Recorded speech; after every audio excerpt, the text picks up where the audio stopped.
Kita berjumpa kembali dalam acara Renungan Religius di channel kebanggaan kita bersama, YouTube Serambi Religius.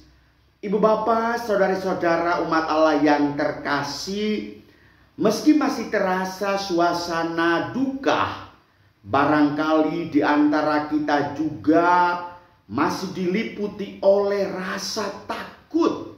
Tetapi saudari-saudaraku, peristiwa bom bunuh diri di pintu gerbang Katedral Keuskupan Agung Makassar bukan mau mematikan semangat iman Katolik, karena ketakutanmu itu akan menumbuhkan nafsu kaum bejat yang menghendaki supaya semakin banyak orang meninggal dunia lebih awal.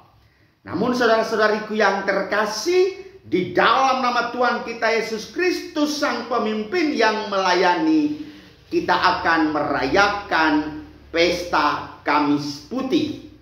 Kita perlu mengetahui latar belakang perayaan Kamis Putih, apa saja yang dilakukan dan apa tujuan dari perayaan Kamis Putih tersebut.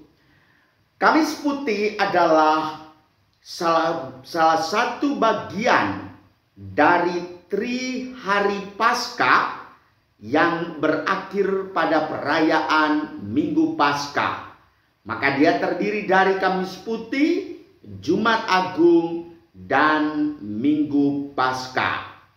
Nah, namun sebelumnya itu, puncak dari Trihari Paskah yang kita rayakan pada hari raya Paskah, yang merupakan hari kebangkitan Juru Selamat, menggenapi nubuat para nabi terdahulu.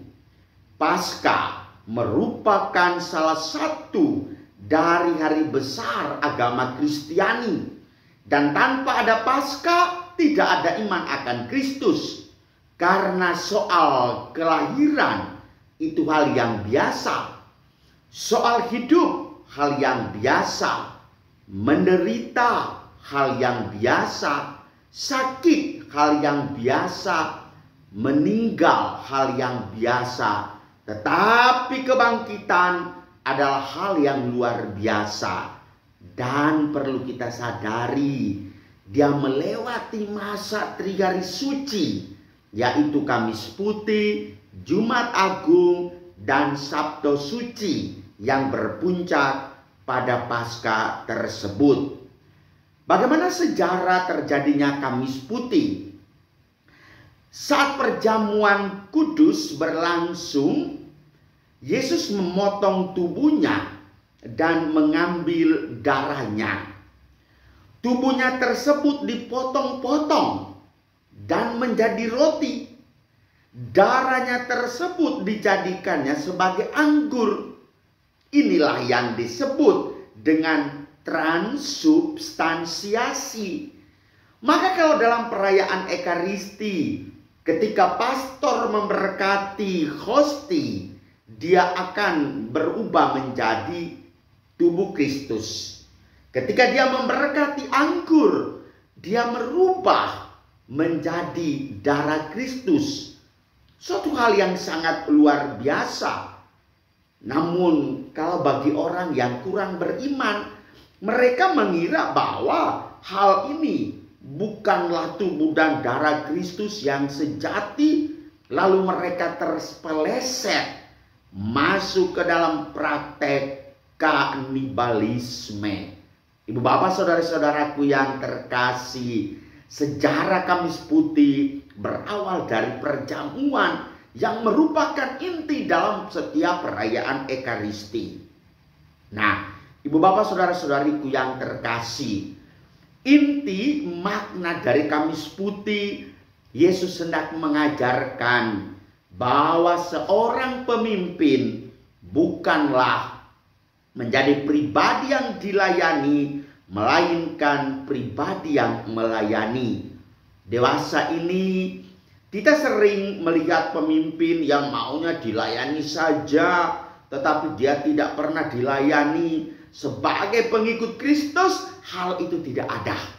Kita tetap patuh kepada Kristus, meskipun berat, tetapi hal ini harus kita jalani. Aku datang untuk melayani, bukan untuk dilayani. Nah, jelas demikian dong. Sebagai manusia, hubungan psikologis, konsekuensi timbal balik ada. Kalau kita melayani dengan sungguh, maka orang juga akan melayani kita dengan kasih. Itulah keindahan manusiawi yang dipautkan dengan unsur daya ilahi. Nah, bagaimana kita memetik hal-hal dari perayaan Kamis Putih itu?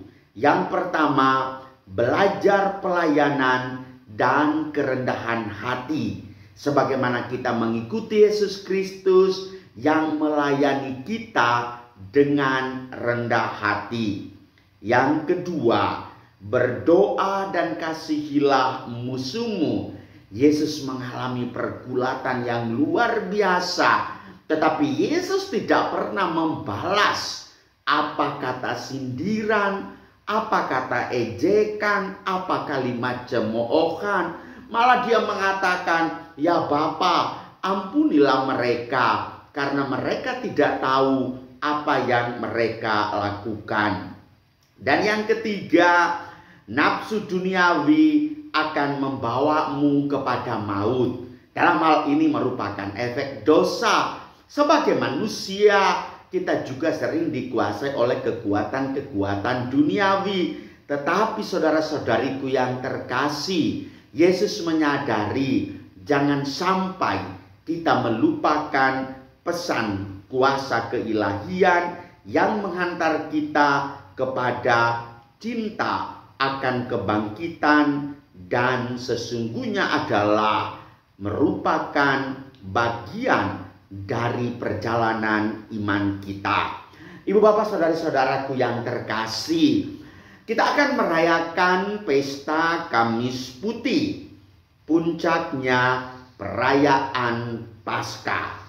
Kamis Putih sekali lagi mengenang peristiwa sebelum Yesus disalib, tepatnya malam perjamuan terakhir Yesus bersama 12 muridnya.